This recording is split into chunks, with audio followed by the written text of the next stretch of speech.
Good day everyone, my name is Aryann Gonzales, BHM2. The topic is about beverage industry, part 1 to part 4. So the topic, the history of the beverage industry in ancient Sumerian times, which was around 4000 BC. Sumerian communities were considered to be the fastest progressing cultures. Their communities, which were mostly made up of individuals in line of mainly labor-intensive jobs, specifically traders, craftsmen, laborer, and carpentry. Consumable water was scarce due to the settings where Sumerians lived. In order to cope with this problem, instead of finding water, they formulated a beverage with the resources they already had. Sumerians, being skilled farmers, they fermented grains of cereals, resulting in the invention of ale, currently known as beer. The invention of ale sparked the idea of establishment of taverns.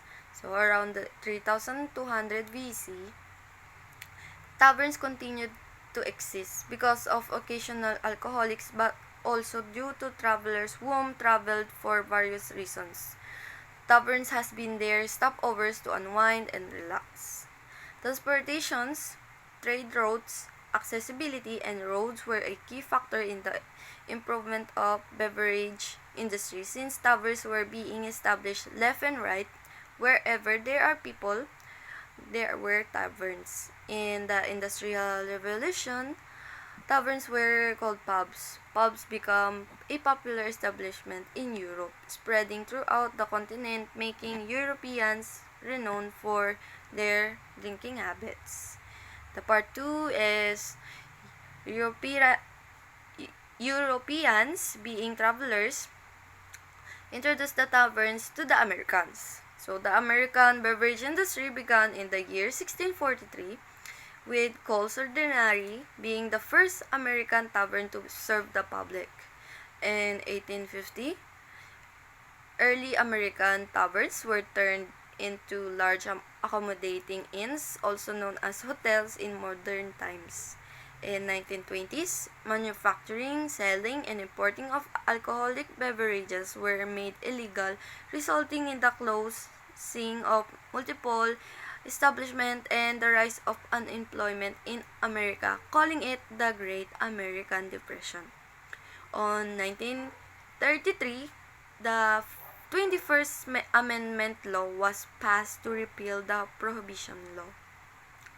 So the part 3 of beverage industry was Anti-Drunk and Drug Driving Act of 2013 was implemented, wherein drivers who are under the influence of alcohol are penalized accordingly. The beverage industry part 4. The developmental of the beverage industry in the Philippines began in the year 1890, wherein the La Fabrica de Cerveza de San Miguel Corporation, which was founded by Don Enrique Casa and was very first brewery in the Southeast Asia. In 1913, started importing beer in Guam, Hong Kong, and Shanghai. In the following years, the company started making soft drinks as well as ice cream. Today, tavern and pubs are now called as bar, being mainly used in the Philippines as well as in the Americans. That will be all. Thank you.